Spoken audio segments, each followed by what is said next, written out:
देखिए हम पढ़ते हैं ड्रिफ्ट वेलोसिटी, और ड्रिफ्ट वेलोसिटी को हम ऐसे समझते हैं, मान लीजिए हमारे पास ये एक कंडक्टर है, ये कंडक्टर है, इस कंडक्टर के पास क्या होंगे, फ्री इलेक्ट्रॉन्स होंगे, ये फ्री इलेक्ट्रॉन्स इसमें हैं, इस कंडक्टर है तो कंडक्टर के पास क्या होंगे, फ्री इलेक्ट्रॉन होंगे, और ये फ्री इलेक्ट्रॉन क्या करेंगे, रेंडमली मोशन करेंगे इस कंडक्टर के अंदर, ये रेंडमली मोशन कर रहे हैं इसके अंदर।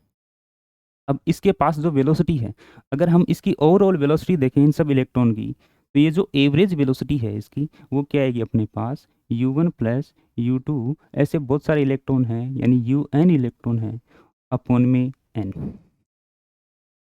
इसकी जो एवरेज वेलोसिटी आएगी वो अप्रोक्स क्या आएगी, जीरो आएगी। एवरेज वेलोसिटी अप्रोक्स क्या आएगी इसकी, जीरो आएगी। अब देखते हैं हम ड्रिफ्ट वेलोसिटी को। तो देखिए अगर इसी वायर को या इसी कंडक्टर को हम सर्किट में अप्लाई कर दें, इसको ये सर्किट में लगा दिया हमने इसको, ये लो, ये हमने इस वायर को सर्किट में लगा दिया, या ये जो कंडक्टर है इसको हमने सर्किट में लगा दिया। जैसे इसको इसमें हम सर्किट में अप्लाई करते हैं, या इस पे हम पोटेंशियल डिफरेंस अप्लाई करते हैं, तो इसमें जो इलेक्ट्रॉन जो रेंडमली मोशन कर रहे थे वो क्या करेंगे, अब एक डायरेक्शन में मोशन करेंगे। जैसे ये इलेक्ट्रॉन है, इसका डायरेक्शन ये वाला हो गया, इस प्रकार से ये एक फिक्स डायरेक्शन में इलेक्ट्रॉन जो है वो मोशन करने लगते हैं, एक डायरेक्शन मिल जाती है इसको पोटेंशियल डिफरेंस अप्लाई करते ही। अब इसके अंदर जो पोटेंशियल डिफरेंस के कारण जो इलेक्ट्रिक फोर्स लगा है, इलेक्ट्रिक जो फोर्स लगा है इसके अंदर, वो कितना लगा है, चार्ज और इलेक्ट्रिक फील्ड, यानी इसमें जो फोर्स है वो क्या है, क्यू ई है। अब देखिए यहाँ पे हम ये कह सकते हैं इसका M A equal to Q क्या है, इलेक्ट्रॉन, और ये है ई, यानी इलेक्ट्रॉन पे लगने वाला ये फोर्स है।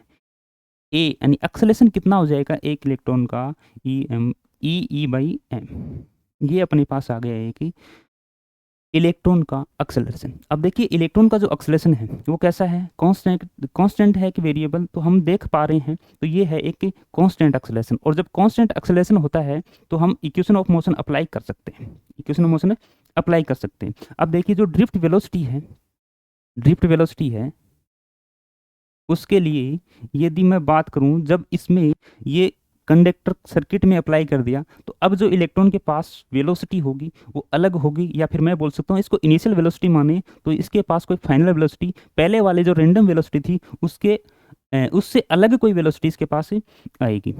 अब वो वेलोसिटी हम कैसे निकाल सकते हैं, हमने देखा कि इसका जो एक्सेलरेशन है वो कैसा है, कांस्टेंट है, इसका एक्सेलरेशन कांस्टेंट है, तो इसमें इक्वेशन ऑफ मोशन अप्लाई करके हम फाइनल वेलोसिटी निकाल लेते हैं। तो देखिए फाइनल वेलोसिटी निकालने के लिए मान लीजिए कोई इलेक्ट्रॉन है जिसकी फाइनल वेलोसिटी हमारे को निकालनी है, तो इक्वेशन ऑफ मोशन कौन सा अप्लाई करेंगे, इसमें हम फर्स्ट इक्वेशन ऑफ मोशन हम इसमें काम में ले सकते हैं।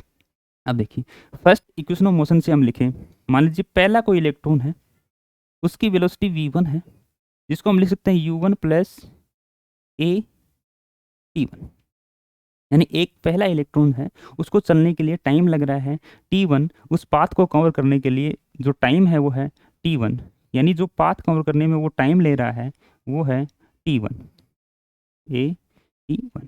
इसी प्रकार से कोई दूसरा इलेक्ट्रॉन है, उसके लिए क्या हो जाएगा, v2 equal to u2 plus A t2। इसी प्रकार से बहुत सारे इलेक्ट्रॉन हैं,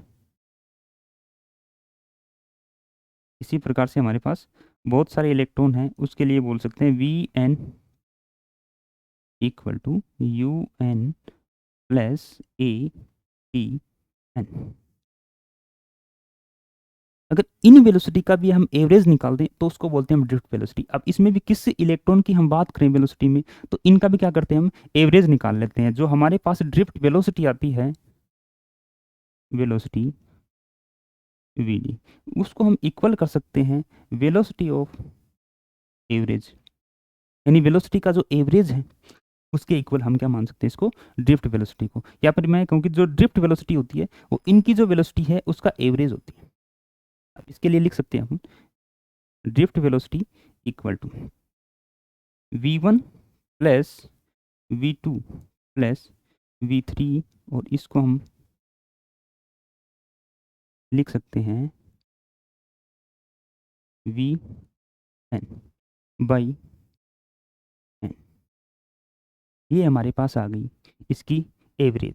अब इसमें हम v1 v2 और v3 की वैल्यू रखते हैं, तो हमारे पास आता है drift velocity equal u1 plus a t1 plus u2 plus a t। इसी प्रकार से हम इसको लिख सकते हैं un plus a tn upon. ठीक है, अब इसको हम इस प्रकार से लिख दें u1 plus u2 plus u3, और इसको हम लिख दें un by n plus a इसमें से कॉमन लेके t1 प्लस t2 प्लस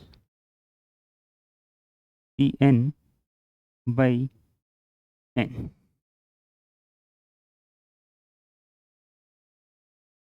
ठीक है, तो इसकी वैल्यू क्या थी अपने पास? 0। इसकी वैल्यू क्या थी अपने पास? 0।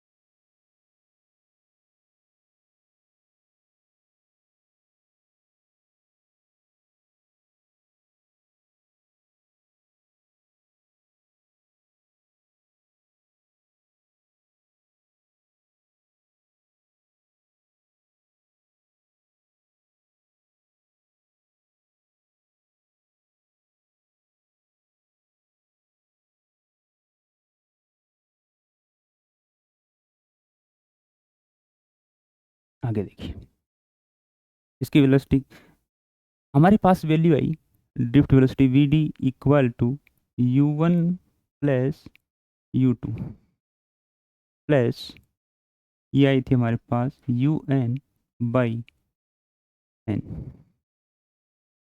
Plus a t1 plus t2 plus tn upon में n। इसकी वैल्यू आ गई थी अपने पास 0। इसका मतलब ड्रिफ्ट वेलोसिटी को हम लिखा a t1 plus t2 plus tn by n। ये जो t1 t2 और ये tn की जो वैल्यू है बाई n इक्वल टू है, तो ये है इसके पास रिलैक्सेशन टाइम। यहाँ से आप निकाल सकते हो V D equal to A tau. ये अपने पास ड्रिफ्ट वेलोसिटी का equation.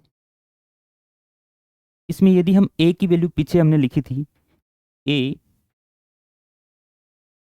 E by M,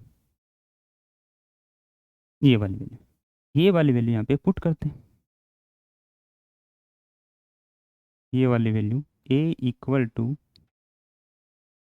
E by M, तो हमारे पास ड्रिफ्ट वेलोसिटी आती है equal to E E by M into two. ये अपने पास आ गई ड्रिफ्ट वेलोसिटी। यहाँ से यदि हम देखें तो ड्रिफ्ट वेलोसिटी किस पे डिपेंड कर रही है? Proportional to E. Drift velocity किस पे डिपेंड कर रही है? इलेक्ट्रिक फील्ड पे। आगे देखते हैं, एक रिलेशन होता है, रिलेशन बिटवीन ड्रिफ्ट वेलोसिटी